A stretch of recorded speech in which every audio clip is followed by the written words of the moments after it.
के अध्यक्ष अमित शाह ने आज केंद्र सरकार की उपलब्धियां सबके सामने रखी। उन्होंने एनडीए सरकार की तमाम योजनाओं को गिनाते हुए कहा कि सरकार गरीबों की उन्हें ध्यान में रखकर योजनाओं पर आगे बढ़ रही है, चाहे जनधन योजना हो या मुद्रा योजना।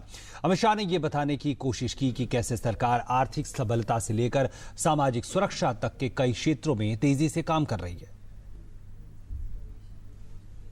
बीजेपी ने कहा है कि पीएम मोदी की अगुवाई में एनडीए सरकार ने बीते 2 साल में केंद्र में भ्रष्टाचार विहीन सरकार देने का काम किया है।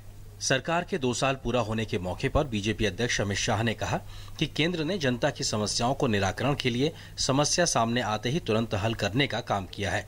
अमित शाह ने कहा कि मोदी सरकार ने न केवल तात्कालिक समस्याओं का हल खोजा है, बल्कि गरीबी, बेरोजगारी जैसी चुनौती से निपटने के लिए दीर्घकालिक योजनाओं पर भी आगे काम किया है। हमने एक निर्णायक सरकार देश को देने का काम किया है।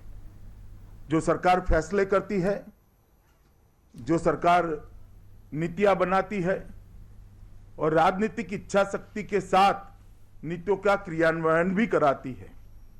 10 साल के अंदर जो घपले घोटालों का, भ्रष्टाचार का बोलबाला था, उसकी जगह हम कह सकते हैं कि भ्रष्टाचार विहीन सरकार देने का काम नरेंद्र मोदी सरकार ने किया है। 2 साल के अंदर हमारे विरोधी भी हम पर भ्रष्टाचार का कोई आरोप नहीं लगा सके। भाजपा अध्यक्ष अमित शाह ने मोदी सरकार की उपलब्धियों का जिक्र करते हुए जनधन योजना की बात कही।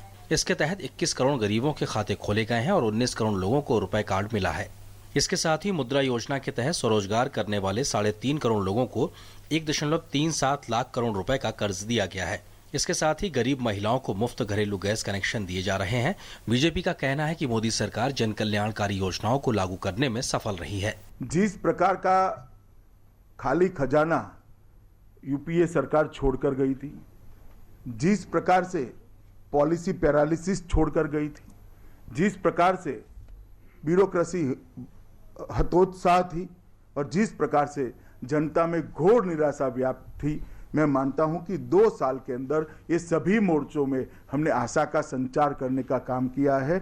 और ये जो नींव 2 साल में डाली है, मुझे लगता है बाकी जितनी भी चुनौतियां हैं उसको हम फेस करने में, ये हमारा जो नींव डालने का काम हुआ है वो आगे पर एक अच्छी इमारत बनाने के लिए, अच्छा इस पर मकान बनाने के लिए काम में आएगी। मोदी सरकार की उपलब्धियों का जिक्र करते हुए बीजेपी अध्यक्ष ने कहा कि आजादी के बाद साल 2015 में देश में सबसे अधिक यूरिया का उत्पादन हुआ है। जहां एक तरफ सबसे अधिक कोयला उत्पादन हुआ तो वहीं दूसरी ओर सबसे अधिक बिजली पैदा की गई है। बंदरगाहों पर सबसे ज्यादा माल की आवाजाही हुई है तो रेलवे में 1 साल के भीतर सबसे ज्यादा निवेश आया है। इसके साथ ही जहां 1 साल में सबसे अधिक राजमार्ग बने हैं और मोटर गाड़ी का उत्पादन हुआ है तो वहीं विदेशी मुद्रा भंडार ने भी नया रिकॉर्ड कायम किया है। भाजपा ने भरोसा जताया है कि मोदी सरकार आने वाले 3 सालों में सबका साथ सबका विकास के रास्ते पर आगे बढ़ते हुए तय किए गए लक्ष्यों को पूरा करने में काम और जोर शोर से करेगी। विक्रमजीत सिंह के साथ शैलेंद्र मिश्र, डीडी न्यूज, दिल्ली।